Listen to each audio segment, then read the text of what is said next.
Cool. Hey. Hi, Hello, everybody. everyone. Hey guys. Wow, first time like this. Cool. Hey. Hi, Hello, everybody. everyone. Hey, guys. Wow, first time like this. So, Cool. is there an echo? Hello, everybody. Hey, guys. Okay, Sorry. it's better. Yeah. Okay. So introduce ourselves, I guess. Yeah, I am Virgile. Hi, I'm Helena Bajaj Larsen. I'm Ilyes. And so, yeah, we are here a bit to talk about our collaboration we made together for the Helsinki Fashion Week. This is the first time we met in person. Yeah, actually, so we've been talking via Zoom calls for the last 4 months, basically going back and forth on details. And today's the first time that we're in the same room, so it's very exciting. Mm-hmm. So I guess we can start by talking a bit about how we sort of started the project. So we were put in touch by Helsinki Fashion Week because they actually paired a 3D designer. So people who, like you guys, are specializing in garments that are virtually made, and then a traditional designer. So I would be the traditional designer in this case, for example. And they tried to pair 3D and traditional together that they felt would have an interesting combination of work and aesthetics. So yeah, how do we start? Yeah, so first thing, it was a really interesting collaboration because we have really different universities. And then we started to work with the materials because this is what we had a passion in common, Yes. I think. So this is why we started by looking at Helena's website, especially the jewelries first. This is really organic, metallic textures and materials. So it really inspired us. And then we moved to the textile workflow because for us it's really important to merge and to hybridize this kind of handcraft workflow with digital process. So yeah, this is how she proceeded. Maybe you can talk about it, but this is mixed between embroidery. Yeah, it's all hand painted textiles. So if you want to click on the images separately and then just go through them, it might be a bit better for people to see. Yeah, so everything starts off initially as white yardage. So it's all white silks, and then it's approached literally as the way that one would approach a blank canvas for painting purposes. And then I use different kinds of tools, and I create dyes of different types of consistencies so that you get more heavyweight paint, lighter weight paint, a lot of different application techniques, and it's all about textural building up. So that's one of the things that we realized we had in common is that even though we have different styles and we like different things, we're very, very drawn to everything that is raw, everything that is organic, very heavily textural. So that was our starting point for seeing how we can translate this feel into digital. Yeah, and that's why we played a bit with the scant material. This is a fabric. I think you can see the screen I'm sharing with you. Yeah, so that's actually an image of a textile. Yeah, so I played a bit with different software. First on Photoshop, I just removed all the black material. Then you only have the goldish thing. And then I applied it in a texture in Close 3D. So before going to Close 3D, I used Substance Alchemist to create all the maps to generate the bump maps, all the normal maps, ResNet map, all the things, the data that we say to the software. This is here with relief or ResNet, etc. So yeah, just because maybe some people don't know what Substance is and Clo 3D. Yeah, Clo 3D is basically the more commonly used software for digital clothing. And then maybe, yeah, so Substance 3D, here we go. Yeah, so when I saw her textiles, etc., I thought, okay, what is the digital version of this? Yeah. And then I just sent her the link to Substance Source, which is a material bank online made by Algorithmic. Now this is Adobe. Yes. And yeah, I just show her you can have fabrics. So it's an amazing resource, and I was super excited when I discovered it because, again, obviously I've been able to, through my process, really explore texture quite in depth in very different ways. But because it's done by hand and it has to be worn, it's still quite limited, right? But in the digital space, we just had to dress an avatar everything, that like can do metal, all kinds of things. So when these guys told me that there's this like online library of textures, I was like, wow, that's insane. So I started spending literally the next 48 hours just going through what they had, and it was crazy because you can basically apply like volcanic rock texture onto a silk jacket. You can apply like concrete, asphalt, snow, ice, stone, all kinds of things you can apply onto a garment, something that would be completely impossible to do in real life. So that was, for me, actually the most exciting little discovery. Yeah, so that's where you sent us some selection, screenshots of it, different materials, just as an inspiration first. Of course, I played a bit in the software to apply directly the raw materials, but then I moved a bit and directly applied the scan materials, and we made, kind of different, just quick test to agree on the colors, on the materials, etc. This is the first one. On this one, I don't know if you can see it. So we had a bunch of back and forths basically because, again, we had to translate something that was very, very manual into something that was very, very digital. So that was kind of an interesting exercise. And you can see we played a lot with different color combinations. And actually, Virgile, you have a couple of videos, right? Yeah, also I can show you a bit the process. The videos of how we actually did the different tests, because I think that's the coolest. But just a quick one with simple layers. But this is the raw materials, and then I just applied the bump and the roughness or the maps for the metallic parts. You basically have the basic silhouette, and then you can play with the textural elements. Yeah, so and that's shadow how and light. we worked on that's this. Really exciting, actually. So only 3 layers for the big one. And also, what is fantastic, this is that we can paint directly on the object. So here a little. Here we have some shameless Helsinki promotion. Yeah. But just to show Personal how touch it's simple to just draw on the garment. So yeah. And then we went to Blender after that. So once all the substances are made in Substance, etc. No, maybe before we can talk about the cuts. The drawings. Yeah, the drawings. Yes. This is Ilyes' speech. Sorry for my English, but I tried. I drew and I proposed some silhouette option that represent a meeting between Helena and Unexplored fields before Clo 3D. Yeah, because it was a bit hard to agree because we have more utilitarian approach and exactly. So we had to basically work on blending. Like these guys are much more like into what's actually cool nowadays and like edgy, and so they like super utilitarian, like very very different, even like materials that inspire them and shapes that inspire them. Whereas me, I'm from very sort of, I work with silk a lot. I do a lot of custom evening wear. Do you have some on your website? Maybe? Yeah, we can show some. Just go to fashion. Number 1, I guess. Number 2, maybe. Go to number 2. Number two. Yeah.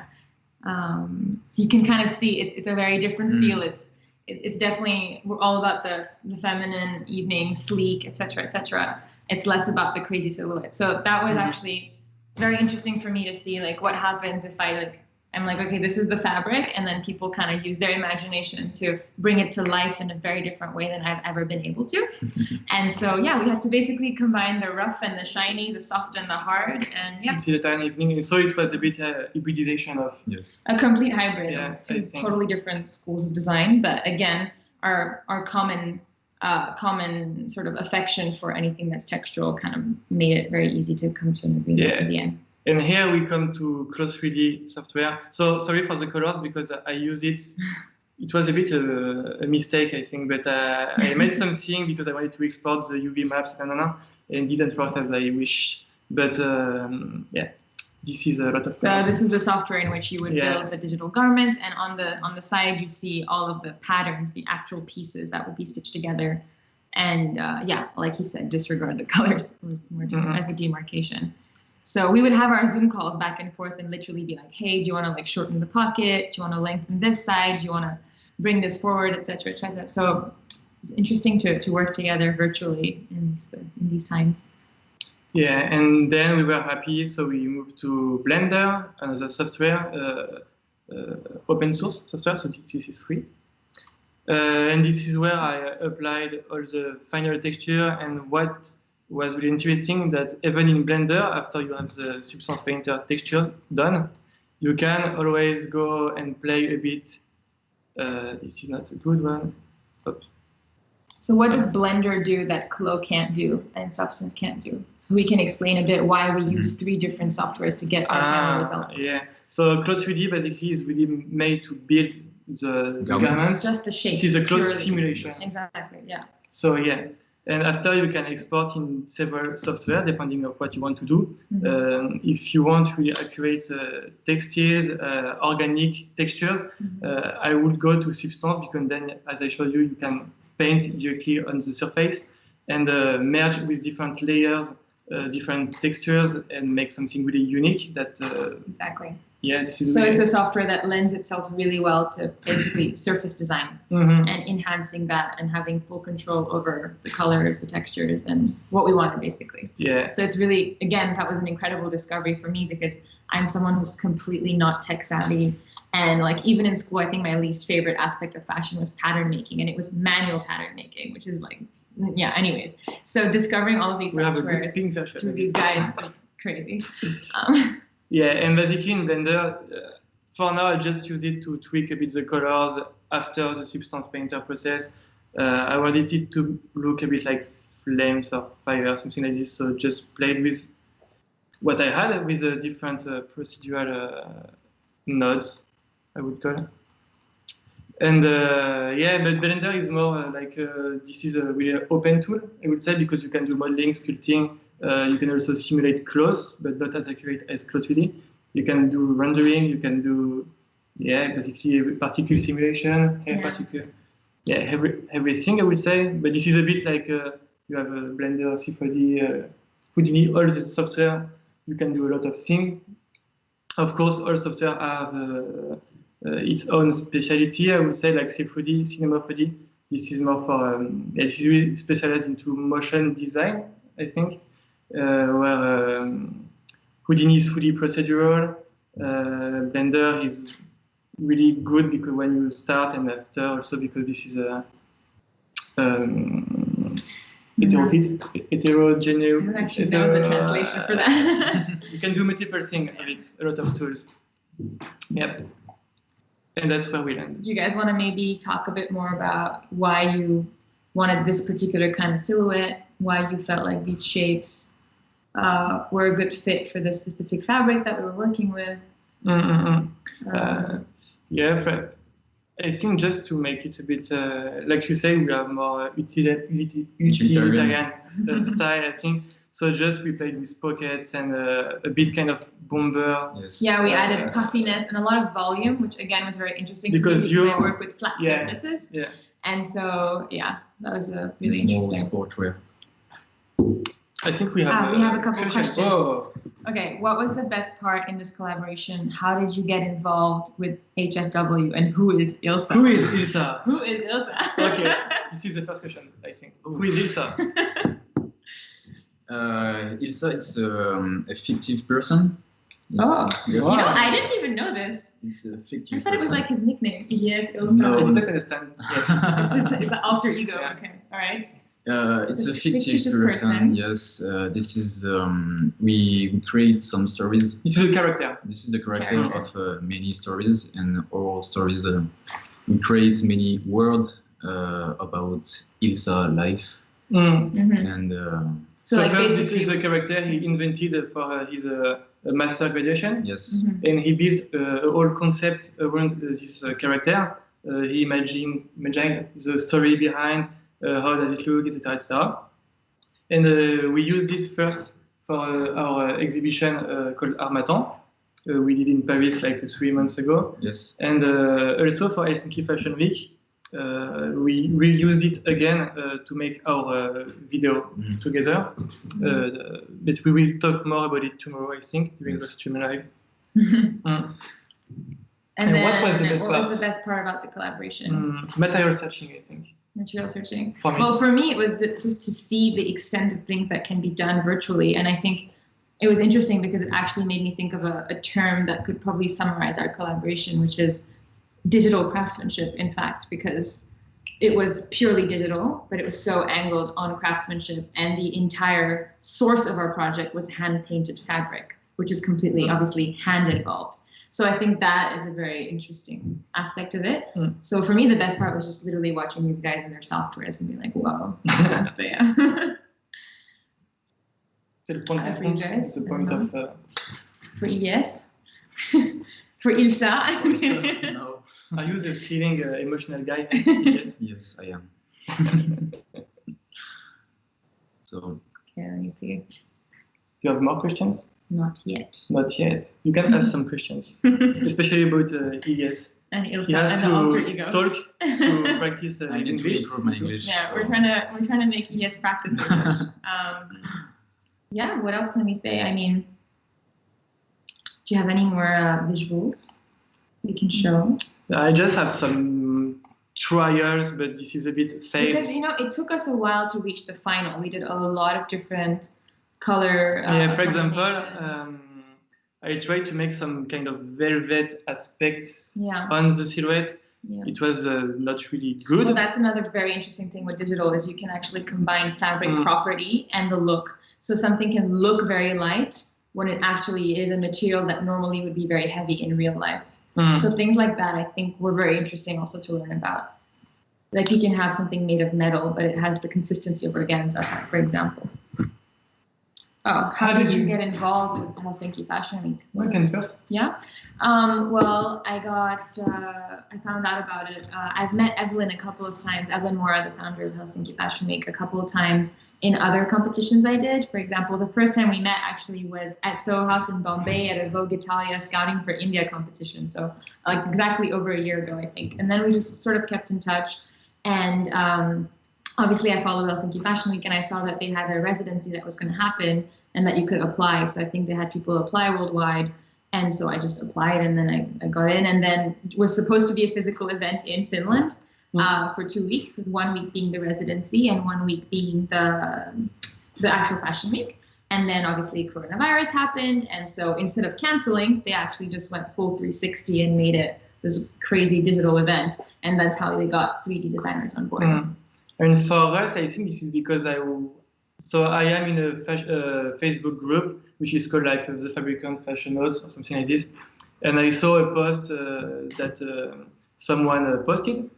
And it was just an announce to say that, hey, there is this fashion event and they are looking for 3D designers. So I just, it was posted like 1 minute ago, and I just quickly write a mail and just a quick one. Yeah. And that's all. And I think they selected us. I showed some of our work together. And I don't remember if we had a call first or no, but yeah, that's basically how it works. Yeah, they basically selected, I think, 15 designers and 15 3D. And then, like I said at the beginning of the session, they paired us, thinking of who would be able to work well together, how would they come up with a very interesting collaboration. The idea was not to just put 2 people together who do the same thing. So I think in that sense, it was very interesting. Yeah. But do you think you will continue to work with Cross 3D, etc.? Well, actually, interestingly enough, when I started working with these guys, I was like, okay. Also, one of my best friends works for Close. I was like, you know what? I feel like I really need to give this a shot. It's the future. And I downloaded like the free month trial. And for the first 5 days, I was like gonna do Clo every day for an hour, and I did. And then slowly, I gave up. So I'm gonna need you to like sit with me and teach me. Yeah, he's like, no, I can't work with you anymore. Yeah. But it was interesting because obviously I have no concept of digital, right? So I'd be like, Virgile, can you like do this and add this? And he's like, yeah, that's true. I don't know. But I think it's not. Yeah, that's true, because sometimes when you do 3D and you work with someone that doesn't know how it works, they think everything's possible. Crazy. Right, exactly. It is, but it can take time if it's too complicated. Exactly. Yeah, if you want like the textile, the texture, the material, the fabric to be animated, etc. This is always possible. For example, to have like I don't know, a volcanic eruption on the garment. You can literally do anything. So I was like, okay, how do I manage the expectations of what can be created? You can get lost to see really quickly. Yeah. Because if you have too many possibilities, you have to try everything. Exactly. Just look, if you go you have too many textures, you can do so much. You can literally do a moon texture on it's crazy. You have too much things, so you really have to start with drawings, I think, with mood boards with what color do I want, and you have to stick to what you want. Or I think this is more my thing. I think you can just go crazy and try, experiment everything, and then you see. I mean, had we had longer, I think we could have even experimented more. But I think our first phone call, for example, we had so many ideas, and then in our second phone call, we were like, okay, we need to narrow it down because we need a direction. It's literally limitless what you can do in the digital space, whereas by hand, it's very limited what you can do in a way. But yeah, I mean, I think I will have to sit down again with Chloe and like properly give it a chance. Maybe Substance 3D. Substance, I think you like this. I think so, because it's so texture oriented. Yeah, me too. I think you too, you want to explore this more. Yeah. I know Clo 3D, but I don't know. Well, it's just I was really bad at pattern making even at Parsons, so Clo 3D for me is just a nightmare. It's just pattern making. I think Ilsa. I think Ilyes is more experimented as a pattern maker, but well, that's why he also came up with the silhouettes and the sketches. So I think everybody was very much involved in terms of what their specialization is. So Virgile did like most of the digital, and he came up with all of the decisions for like, okay, where is this pocket? Why is this longer? Why is this shorter? And I was just like, color, texture, color. Also, maybe we should talk about the avatar experience. Yes. Because it was a bit complicated, I think, to start on this avatar. And change. I don't know if she's. So this is like, I guess Chloe has like a couple of basic avatars that you can use. Like you can change. You can change all the built into the app, into the software. That you can change the measurement. But then we started on this one, and then we had to apply the garments to a scanned model with really completely different. Because Helsinki Fashion Week was using a modeling agency and actually scanned the physical models and then and those avatars were then built and then sent to us. So then we had to readapt to actual real people avatars. And again, the clothes look completely different, so you have to readjust the measurements. If you have a tall one or a small one, so it's really different. Yeah, exactly. First, this one still look a bit baggy, and this one. It's like literally the same garments on two different avatars would look totally different. So just to notice, this is not the final avatar. It's not. It looks a bit ghost. It's a bit spooky. Okay. Stop zooming. Yeah, it was kind of. I think this is one of the problematic. And it was very last minute. Yeah. But we didn't see it animated yet. No, we actually have no idea. So that will be a big surprise.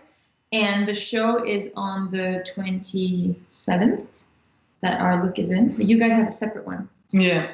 Well, why don't you tell them the timings for your We don't know yet. It will be in August. Yes. Yeah. Because we only had to we had to make like one video, like one minute video with one silhouette. So maybe we talk more about with Ilsa. With Ilsa. And so we had to model ourselves. So of course the garments, but we had someone to help us on the avatar. We have to model all the environment around. Yeah. We have a horse. They have animals. Beautiful involved. It's crazy. But for the traditional fashion show, which this look is in, it will be previewing on the 27th at 6:15 EST, Helsinki time? Maybe. Or I don't know. yes, 6:15 EST, on July 27th. So then you'll see this actual look that you've been seeing in full motion. Yeah. Basically, I think that if they say us, this is done, we won't hear them because we is it all muted? the mic. So Okay. if you have to say the live is done, you have to send a WhatsApp message. Sorry. Yeah, because of the screen share, we had to I think we had to mute. No. But waiting, you can just well, anyways, see this beautiful sky with the clouds. I think our time is actually Do some meditations. Okay, great. I don't know. On est temps, non? C'est bon?